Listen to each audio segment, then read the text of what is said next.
नमस्कार दर्शक बंधु आपण को आम चैनल को स्वागत। पवित्र दीपावली एवं श्यामाकाली पूजार हार्दिक अभिनंदन एवं शुभेच्छा जणाई आज कार्यक्रमटी को आग को बढ़ाइबा। जदि आपणकर तुला राशि होता है तेबे भिडियोटी आपण मानक पई बहुत अधिक गुरुत्वपूर्ण रही।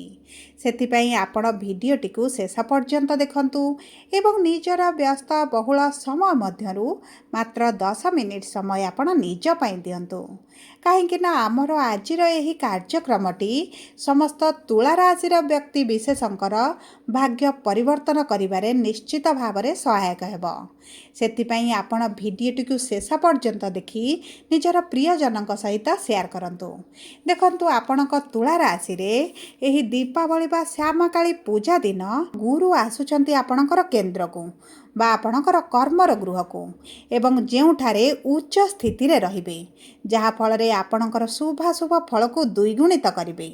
एवं देखंतु एही मासरे एही दीपावली परठारु प्रमुख 4टी ग्रह करूछंती परिवर्तन सूर्य शुक्र बुध एवं मंगल एवं गोटिए ग्रह जी हेउछंती आम कर्म फलदाता न्यायर देवता शनिदेव करूछंती निज नक्षत्र रे परिवर्तन जहा फल रे आपणक जीवन रे निश्चित भाव रे किछि ना किछि परिवर्तन हेबाकु जाउची।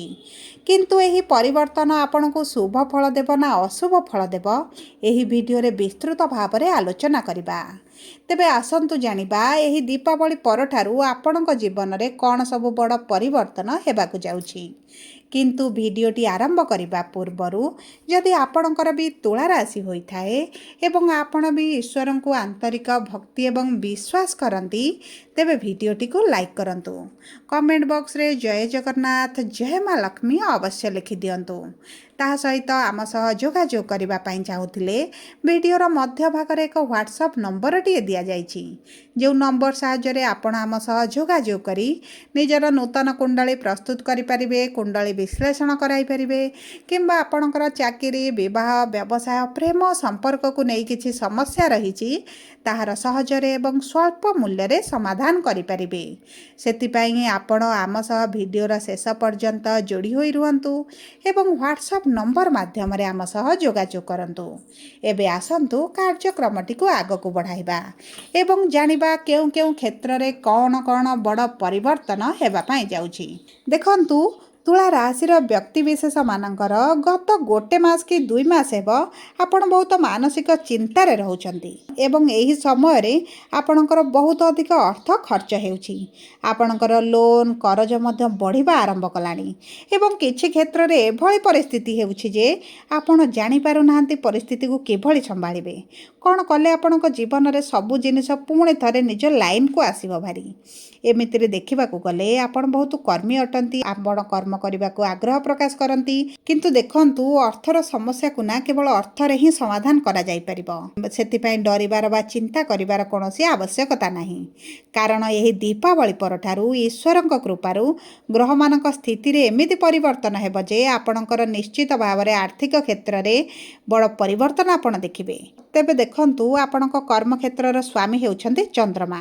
सेतिपई आपणक कर्म क्षेत्र आपण जदि थरे कोठी सेटल हे जाउछंती आपण द्वितीय थर आपणक कर्म क्षेत्र में परिवर्तन करने को पसंद करते किंतु सबु परे देखंतु आपणकर देवगुरु बृहस्पतिंकर जो महापरिवर्तन हेउची एही दीपावली परठारु आपणकर गुरु जेहेतु उच्च हेबा पई जाउछंती नूतन चाकरी जदि संधान रे अछंती नूतन व्यवसाय करबा पई चाहुछंती तेबे बहुत भल समय रहिछि। जदि पूर्वरु आपण व्यवसाय करूछंती तेबे सेथिरे मध्ये आपण उन्नति देखिबे लाभ देखिबे। ता सहित जदि आपणक व्यवसाय बा चाकरी रे आपणकर अर्थ फसिकी रहिछि आपण पीए पैसा हेउ किंबा कोनोसी व्यक्ति आपणकर अर्थ नैचंती फेरौ नाहंती सेथिरे मध्ये आपण फेरस्त पाइबार बहुत अधिक संभावनाटी देखा जाउछि। जदि आपण कर्म क्षेत्र रे काम को नै टेंशन रे रहुथिले आपणक ऊपर बहुत अधिक प्रेशर रहुथिला तेबे ताहा मध्ये आपणकर धीरे धीरे समाधान हेबा आरंभ हेबो। ता सहित आपण बारंबार इंटरव्यू देई एंट्रांस देई आपण विफलता देखुथिले आपणकर जॉब रे सिलेक्शन होई पारु नथिला किंबा जॉब रे सिलेक्शन हेबा पर मध्ये शेष मुहूर्त रे आपणकर चाकरी होई पारु नथिला तेबे आपणको किछिटा नूतन रास्ता मध्ये एही दीपावली परे मिलि जिवो। ता सहित देखंतु चाकरी बा व्यवसाय रे जदि आपणकर किछि पुलिस कोर्ट कचेरी कानूनी केस थिला ता मध्ये आपणकर समाधान होई जिवो। देखंतु एही दीपावली दीपावली पर आपणक चाकरी रे प्रमोशन पाई बहुत भल जोग बनुछि। आपणकर उच्च अधिकारी सहित जो मतभेद चली आपणकर उच्च अधिकारी आपणकर परिश्रम अनुपात रे आपणको प्रशंसित करुनथिले आपणक परिश्रम अनुपात रे आपणको फल मिलु नथिला तेबे ताहा मध्ये आपणको मिलबा आरंभ होई जिवो। एवं जदि आपण विदेश जावाक चाहूले कि विदेश रे आपण चाकरी करिसंती तेबे मध्ये सेथिरे आपणको बहुत अधिक लाभ मिलिबो।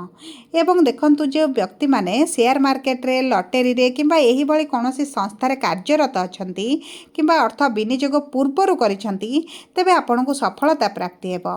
किंतु एही दीपावली पर जदि आपण नूतन भाव रे प्रवेश करिबा पई चाहुचंती नूतन भाव रे अर्थ इन्वेस्ट करिबा पई चाहुचंती तेबे आपण एही समय टिके रहि जांतु नचेत आपणकर लॉस हेबार मध्ये बहुत अधिक संभावना अछि कारण सूर्य आपणकर नीच होई जिवे। देखंतु जदि आपण किछि पार्टनरशिप रे काम करूछंती एवं आपणक आशा अनुसार आपणक लाभ हेउ नाही काम रे आपणको सेते सफलता मिलु नाही तेबे आपणकर धीरे धीरे कार्य रे बढ़ोती हेबो आपणकर लाभ मध्ये बढ़िबो। एवं जदि आपणकर कोनोसी संपर्कीय सांग साथींक सह मिसी व्यवसाय करूथिले किंतु चाहुचंती सेही व्यवसाय को बंद करी निजर नूतन व्यवसाय आरंभ करिबा पई तेबे ताहा मध्ये आपणकर होई जिवो। देखंतु आपणक कर्म क्षेत्र को गुरुंकर गोचर माने आपणको आकाश छुआ सफलता कर्म क्षेत्र रे मिलिबो। ता सहित देखंतु सूर्य मध्ये आपणक राशि रे प्रवेश करूछंती आपणकर जेते इनकम न हेउथिला ताठारु आपणकर पूर्वरु बहुत अधिक अर्थ खर्च होइतला।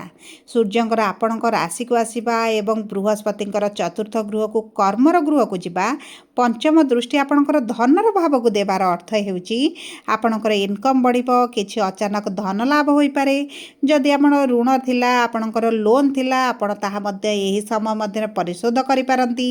एवं देखंतु आपणकर सांग साथींक थारे पाखरे हेउ किंबा विशेष भाव रे सरकारी स्तर रे आपणकर जदि किछि अर्थ फसिक रहितला आपणको एही समय मध्ये प्राप्ति होई जिवो। आपणकर किछि प्रॉपर्टी जदि बिक्री करिबा पई चाहुथिले एवं आपणको प्रॉपर्टी रो उचित मूल्य मिलु नथिला किंबा आपणको सठिक ग्राहक मिलु नथिले तेबे आपणकर एही समय मध्ये प्रॉपर्टी बिक्री हेबार मध्ये बहुत अधिक संभावना अछि। एवं आपणकर जहाँ भी अवशिष्टांश किछि आवश्यकता रहितिबो आपणक माता पिता किंबा जीवन साथींक सहाय्य रे मध्ये ताहा पूर्ण होई जिवो। तेबे देखंतु जदि आमे देखिबा एही दीपावली परे आपणक वैवाहिक संपर्क को किंबा आपणकर विवाहर जोग को तेबे देखंतु 27 अक्टोबर पर्यंत आपणक सप्तम भाव को स्वयं मंगलंकर दृष्टि रहुची एवं ताहा सहित बुधंकर दृष्टि रहिबा कारणरू आपणक वैवाहिक संपर्क रे जो द्वंद्व चलीथिला ताहा निश्चित भाव रे दूर होई जिवो। जदि आपण विवाहर योजना रे थिले बहुत दिन हला विवाह पई चेष्टा करूछंती मन पसंदर प्रस्ताव आसुनी विवाहर आपण विलंब देखिलेनी किंबा आपणकर विवाह ठीक होई पारु नथला तेबे चिंता करिवार कोनोसी आवश्यकता नाही। एई दीपावली परे आपणक विवाह ठीक होई जिबार बहुत अधिक संभावनाटी देखा जाउची। तो ताहा सहित देखंतु आपणक संपर्क रे जदि आपणकर डिवोर्स भली परिस्थिति सृष्टि होइतला तेबे आपण टिके नरमी जांतु कारण सूर्य नीच थिबारु डिवोर्स हेबार बहुत अधिक संभावनाटी बढ़ी जाउची। जदि आपण नरमी जां ड्राइवर्स हेबार संभावनाटी केते मात्रा रे कम होई जिवो। एवं ताहा सहित आपणकर जेतु सूर्यंकर नीच दृष्टि विवाहर गृह को रही जिवो आपणकर ससुर घर तरफ रु हेउ किंबा आपणक सासु घर कोनोसी व्यक्तिंक सहित आपण झगड़ा मनमालिन होई पारे आपणकर साथी आपणक ठारू अलगा होई कि रही पारंती एही भली परिस्थिति आपणकर सृष्टि हेबो। छोट छोट कथा को नै झगड़ा मध्ये देखा देई पारे सब परे देखंतु आपणक हाथ रे ही रहूची आपणक संपर्क किभଳି रहिबो। जदि एही समय तक आपण निज संपर्क को संभाली नियंती तेबे आपणक संपर्क रे बहुत अधिक भल परिवर्तन आपण देखिबे। जदि आपण किछि भूमि घर गाड़ी किछि क्रय करिबा पई चाहुतिले तेबे देखंतु आपणक राशि रे एही सब क्षेत्रर स्वामी हेउछंती शनिदेव एवं शनि जेतु गुरुंकर शरण को आसुछंती आपणको धन सुख होई पारे आपणकर पिता मातांक सहित आपणक संपर्क भल रहिबो। पैतृक संपत्ति को नै जदि किछि विवाद चलेछि सेतिरे आपणको विजय प्राप्ति हेबो सेही तरफ रु मध्ये आपणको किछि धन लाभ होई पारे आपण नूतन गृह प्रवेश करि पारंती नूतन जागा क्रय करि पारंती निज नारे कागज पत्र करि पारंती एवं देखंतु आपणको पारिवारिक सुख निश्चित भाव रे वृद्धि घटिबो। जदि आमे देखिबा आपणकर संतानर जोग को तेबे देखंतु बृहस्पतिंकर दृष्टि आपणकर संतानर गृह को रहिबो। जदि आपणकर संतान प्राप्ति रे विलंब देखुतिले संतान पई समस्या बढ़ुतिला दीर्घ दिन हला ଆପଣ ମେଡ଼ିକାଲ ଚକ୍କର କାଟି ଏବଂ ବହୁତ ଗୁଡ଼ିଏ କାର୍ଯ୍ୟ କରି ମଧ୍ୟ ଆପଣଙ୍କୁ ସନ୍ତାନ ସୁଖ ପ୍ରାପ୍ତି ହେଉନଥିଲା। ଗୁରୁଙ୍କର ଏହି ଗୋଚର ଏବଂ ଦୃଷ୍ଟି କାରଣରୁ ଆପଣଙ୍କୁ ସନ୍ତାନ ସୁଖ ହେବାର ବହୁତ ଅଧିକ ମଧ୍ୟ ସମ୍ଭାବନାଟି ଦେଖାଯାଉଛି। କିନ୍ତୁ ଦର୍ଶକ ବନ୍ଧୁ, ଆପଣଙ୍କର ସୂର୍ଯ୍ୟ ଯେହେତୁ ନୀଚ ହେବେ, ଆପଣଙ୍କ ପେଟରେ ସମସ୍ୟା, ଗୋଡ଼ର ସମସ୍ୟାକୁ ନେଇ ଯେଉଁ ଚିନ୍ତିତ ହେଉଥିଲେ ତାହା ଦୂର ହୋଇଯିବ। କିନ୍ତୁ ଆପଣଙ୍କର ମୁଣ୍ଡ ବଥା, ଆପଣଙ୍କ ଚର୍ମଜନିତ ସମସ୍ୟାଟା ବଢ଼ିପାରେ, ସେଥିପ୍ରତି ଆପଣଙ୍କୁ ଦୃଷ୍ଟି ଦେବାକୁ ପଡ଼ିବ। ସବୁ ପରେ ଦେଖନ୍ତୁ, ଆପଣଙ୍କର ଅଶୁଭତ୍ୱକୁ ଦୂର କରିବା ପାଇଁ ଆପଣ ପ୍ରତିଦିନ ସକାଳ ଏବଂ ସନ୍ଧ୍ୟା ସମୟରେ ଦୁର୍ଗା ଚାଳିଶା ପାଠ କରନ୍ତୁ ଏବଂ ଚେଷ୍ଟା କରନ୍ତୁ ପ୍ରତିଦିନ ଏହି ଦୀପାବଳି ପରଠାରୁ 5 ଥର ଲେଖାଏଁ ଗାୟତ୍ରୀ ମନ୍ତ୍ର ଜପ କରିବା ପାଇଁ ଏବଂ ହଳଦିଆ ଚନ୍ଦନ ନିଜ ମଥାରେ ଲଗାଇବା ପାଇଁ। ସବୁଠାରୁ ଅଧିକ ଶୁଭଫଳ ପ୍ରାପ୍ତି ପାଇଁ ଆପଣ ଅଟାର ହାଲୁଆ ବନାଇ ମହାଦେବଙ୍କ ପାଖରେ ଭୋଗ ଲଗାନ୍ତୁ। ଆପଣଙ୍କ ଜୀବନ ନିଶ୍ଚିତ ଭାବରେ ବଦଳିଯିବ। ଯଦି ଆପଣଙ୍କର ତୁଳା ରାଶି ହୋଇଥାଏ, ଭିଡ଼ିଓଟି କିଭଳି ଲାଗିଲା କମେଣ୍ଟ ବକ୍ସରେ ଲେଖି ଜଣାନ୍ତୁ। ଯଦି ଆପଣଙ୍କ ପ୍ରିୟଜନଙ୍କର ତୁଳା ରାଶି ହୋଇଥାଏ, ଭିଡ଼ିଓଟି ତାଙ୍କ ସହ ସେୟାର କରନ୍ତୁ। ଯଦି ପ୍ରଥମ ଥର ଆମ ଚ୍ୟାନେଲକୁ ଆସିଛନ୍ତି, ଚ୍ୟାନେଲଟିକୁ ସବସ୍କ୍ରାଇବ୍ କରନ୍ତୁ। ପାଖରେ ଥିବା ବେଲ୍ ଆଇକନ୍କୁ ପ୍ରେସ୍ କରନ୍ତୁ। ଧନ୍ୟବାଦ।